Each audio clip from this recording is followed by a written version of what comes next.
Okay, hi you guys, I am back with another set of video जो आपको आपकी presentation enhance करने में हेल्प करेगा। अगर आपने इससे पुरानी दो वीडियोस नहीं देखी हैं तो make sure that you go through the two videos and the other videos that I have put up for you on the channel. Make sure that you like and subscribe the channel so that जो questions मैं daily in shorts में आपके लिए डालती हूँ वो भी आपको मिलते रहें। ठीक, अगले आ जाते हैं। अभी हमने कुछ टिप्स के बारे में बात करा है, थोड़ा सा एक ब्रीफ डिस्कशन मैं आपके साथ कर लेती हूँ, जिसमें मैंने बोला था कि इंट्रोडक्टरी पार्ट होगा, फिर एक बॉडी होगी और उसके बाद सम अप या कंक्लूजन होगा आपके प्रेजेंटेशन का। तो मेक श्योर जो आपका इंट्रोडक्शन हो वो बहुत ही कैची हो, जो आपकी बॉडी हो उसमें बहुत सारे फैक्ट्स हों, और उसके बाद आ जाता है समिंग अप, यानी आपकी कंक्लूजन की बात करी है तो आपका कंक्लूजन ऐसा हो जो किसी के दिमाग में या किसी के पास एक इम्पैक्ट छोड़ जाए। ठीक, okay, so let me continue. Next जाती है मेरी slide that talks about number of slides. Okay, तो ये बहुत इंपॉर्टेंट है कि आप कितनी नंबर ऑफ स्लाइड्स यूज कर रहे हैं इन द प्रेजेंटेशन। ऑल्दो ये सेल्स में, एजुकेशन में या अलग अलग तरह के प्रेजेंटेशन में बहुत वैरी करता है। We come from an educational background, तो हमारे यहाँ पे प्रेजेंटेशंस जो हैं वो बेसिकली सोर्स ऑफ टीचिंग है। तो इसलिए there is a mayor chance कि आपके प्रेजेंटेशंस बहुत लंबी हों। इसीलिए आई मेक श्योर कि मेरी प्रेजेंटेशंस या मेरे जो वीडियोस हों वो 10 to 15 मिनट्स में सम अप करूं so that I can explain you better.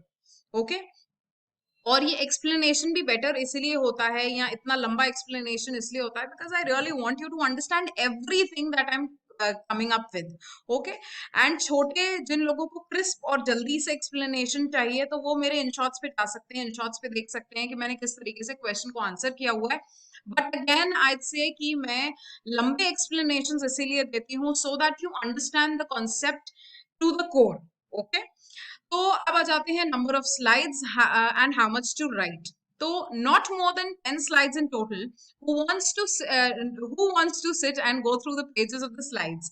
keep by keeping the slide deck to 10 slides, even if your presentation is 30 minutes long, using the concept maps before structuring your slide can help you to keep the point.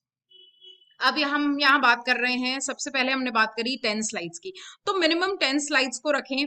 कोशिश करें कि आप अपनी drawing से सारी चीज को explain करने की कोशिश करें। जो लोग सेल्स और मार्केटिंग के लिए होते हैं तो वो सिर्फ ड्राइंग्स पुट अप करते हैं अपने प्रेजेंटेशंस पे, ठीक है, और वो एक्सप्लेन उसको खुद से करते हैं और वो इतने प्रैक्टिस्ड हो जाते हैं उस चीज को करते करते कि वो अपने स्लाइड को बिना देखे भी बहुत सारी चीजें बहुत इजीली और बहुत कॉन्फिडेंस से एक्सप्लेन करना जानते हैं। ठीक है, पहला चीज। दूसरा चीज, डू नॉट अगर आपका प्रेजेंटेशन 30 मिनट्स का भी हो तो भी आपके स्लाइड के पेजेस कम ही होने चाहिए।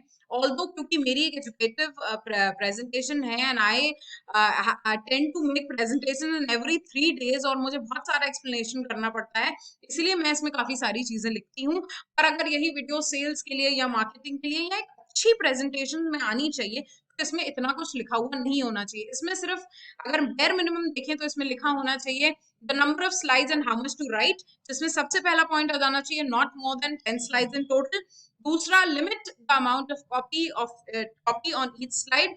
और तीसरा आ जाएगा मेरा लास्ट वाला, that is less really is more. ये इस पॉइंट को मैं बेसिकली मैंने कॉन्सेप्ट डायग्राम में एक्सप्लेन किया होता है। यहाँ पर कॉन्सेप्ट डायग्राम क्या चीज है इसके बारे में मैं आपको बता रही हूँ। कॉन्सेप्ट मैप क्या है? ये बहुत इंपॉर्टेंट डायग्राम है जिसको आप अपने प्रेजेंटेशंस में, अपने ऐसे राइटिंग में, सभी चीजों में इक्वली यूज कर सकते हैं। ओके, इसके बाद आ जाते हैं हमारे नेक्स्ट पॉइंट पे, that is limiting the amount of copy on each slide. आप कितना कुछ चीजें निकालकर यहाँ पर कॉपी करते हैं, जो चीजें लिखते हैं, ये इसका एक लिमिटेड टाइम या लिमिटेड वर्ड्स होने चाहिए। ठीक है, वो लिमिटेड वर्ड्स क्यों होने चाहिए? सो दैट जो चीजें आप लिख रहे हैं वो चीज बंदा पढ़ते में उसका या तो आपको पढ़ लेगा या तो आपको सुन लेगा। तो अगर वो आपको पढ़ता है और आपको नहीं सुन पा रहा है, इसका मतलब ये है कि आपने बहुत सारी चीजें ऐसी लिखी हुई हैं जो वो मिस कर जाएगा। ठीक है, सो आप यहाँ पे लिमिटेड चीजें लिखेंगे सो दैट जब आप यहाँ पे अपनी लिमिट चीज में लिखेंगे तो आप एक्सप्लेन बहुत अच्छा कर पाएंगे। आपके पास और ज्यादा तरीके होंगे, लिखना आपका लिमिटेड होगा पर एक्सप्लेनेशन आपका अनलिमिटेड हो सकता है। ठीक है ना? सो make sure that you explain more rather than writing more. Next जाता है less really is more. especially when it comes to making a good presentation. Too much text for the audience will just be reading on the screen instead of looking and feeling the emotion and the impact of your message. अगर मैं आपके ऊपर एक impact बनाना चाहती हूँ तो मैं इस चीज को इस तरीके से कॉन्सेप्ट डायग्राम में भी लिख सकती थी. ये कॉन्सेप्ट मैप है, ठीक है ना. मैं इन 3 चीजों से भी आपकी अपनी बात को मैं कंप्लीटली एक्सप्लेन कर सकती थी. But the thing is there are students who want to write this, तो मैं कोशिश करती हूँ कि मैं इसमें टेक्स्ट जरूर डालूं, वरना मैं इसको बिल्कुल एग्जैक्टली कॉन्सेप्ट मैप के तरीके से समझाती. मैं यहाँ पे टिप्स लिखती इस हिसाब से कि आपको वो चीज समझने में आसानी हो जाए. ये इम्पैक्ट मैं आपके दिमाग पे डालती, और ये डायग्राम याद करना बहुत मुश्किल नहीं होता, आई एम प्रीटी श्योर आपके लिए. बट अब इस चीज को टेक्स्ट में याद करना आपके लिए बहुत मुश्किल हो जाएगा. ठीक. तो ये है हमारा कॉन्सेप्ट मैप. कॉन्सेप्ट मैप को अच्छे से ध्यान से पढ़िए, कॉन्सेप्ट मैप को ध्यान से देखिए, ऐसे राइटिंग में या फिर प्रेजेंटेशंस में, सभी तरह की चीजों में. इनफैक्ट आई फील लाइफ में भी जब आप कुछ प्लान करते हैं, कुछ गोल बनाते हैं, तो कॉन्सेप्ट मैपिंग जो है बहुत कॉमन चीज है, ठीक है ना. बहुत आम बात है कॉन्सेप्ट मैप को समझना है और कॉन्सेप्ट मैप के तरीकों से काम करना है. इससे काम बहुत आसान हो जाता है. So make sure that you use concept maps in your daily lives as well. Okay, so आ जाते हैं हमारी डिटेल्स एंड फॉर्मेट पे. क्या कहती है हमारी डिटेल्स और फॉर्मेट? तो B savvy with the design and details. I'm sorry that I really don't abide by what I really say, but आपके लिए ये बहुत बड़ा और important tip है, wherein it says कि be savvy with the details. छोटी छोटी चीजों में पिक्चर्स लगाना, अपना बैकग्राउंड अच्छे कलर का रखना, डैजलिंग रखना अपने प्रेजेंटेशन को, ये बहुत ज्यादा जरूरी है, ठीक है ना. अगर मेरी प्रेजेंटेशन बहुत बोरिंग होगी तो कोई भी इसको सुनने में इंटरेस्टेड नहीं होगा. तो ये इंटरेस्टिंग कैसे बन सकती है? सबसे पहला, the kind of slides that I use, and second is the way I speak. दो चीजें बहुत ज्यादा इंपॉर्टेंट है, ठीक.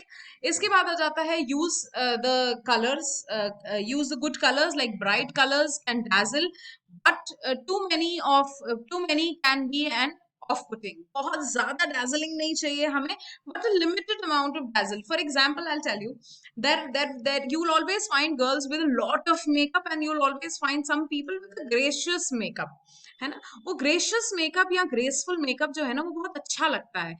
बट अगेन, जो ऐसे एकदम बहुत ज्यादा मेकअप कर लेते तो वो लड़कियां अच्छी नहीं लगती. आई एम प्रीटी श्योर लड़कों का भी यही सोचना होगा इस बारे में. Do right me in the comment section किस तरह की लड़कियां आपको पसंद है, क्या पता आपको यही आपकी जीवन साथी मिल जाए. सो नेक्स्ट जाता है use the colour most relevant to your message. आपके मैसेज से क्या सबसे क्लोजेस्ट कलर आप यूज कर सकते हैं, आप इन चीजों को जरूर ध्यान दें इस चीज पे कि आपका मैसेज कौन से कलर्स को शो कर रहा है, ठीक. यही चीज आप अपने रेज्यूमे में भी यूज कर सकते हैं. That's a resume tip again, जिस पे हम बाद में आराम से और अच्छे से ब्रीफली चर्चा करेंगे कि आप अपने रेज्यूमे में कौन सा कलर यूज कर रहे हैं और कौन सी पिक्चर यूज कर रहे हैं. ये बहुत ज्यादा इंपॉर्टेंट है, और वो आपके बारे में क्या दर्शाता है, ये भी बहुत ज्यादा जरूरी है. नेक्स्ट हो जाते हैं, आई रेकमेंड स्टिकिंग विद 1 और 2, ठीक है. कलर्स में बहुत डार्जिलिंग कलर्स नहीं चाहिए, 1 और 2 colours are more than sufficient. Be consistent with your font, बार बार अलग अलग तरह का फॉन्ट ना यूज करें. Make sure that consistent design makes you look more professional. आप प्रोफेशनल तभी लगेंगे जब आपका डिजाइन कंसिस्टेंट होगा, नीट एंड क्लीन होगा, फॉर्मेटेड होगा कंप्लीटली. ये बहुत ज्यादा जरूरी है, at least for a formal presentation. Next हो जाता है, you can vary with the emphasis on the words, but keep it on screen text uniform.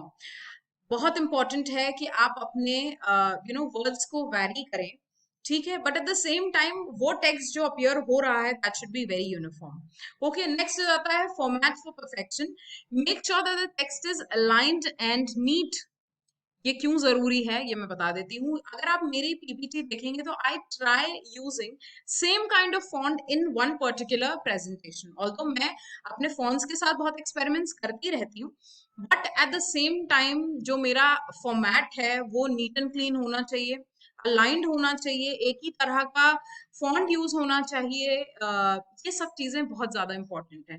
Make sure that you make a very good presentation, ठीक है. तो अगली video में हम और इसके बारे में और डिटेल्स में डिस्कस करने वाले हैं, क्या क्या आने वाला है. Make sure that you stay tuned with me, and I promise you कि आप बहुत सारी चीजें यहाँ पर सीख के जाएंगे. ठीक है. So stay tuned with me, and I promise you that things will fall into place with you and for you. Okay, do like and share and subscribe my videos for getting better answers, and do see the InShots that I give every day for the HR questions. Thank you so much, guys.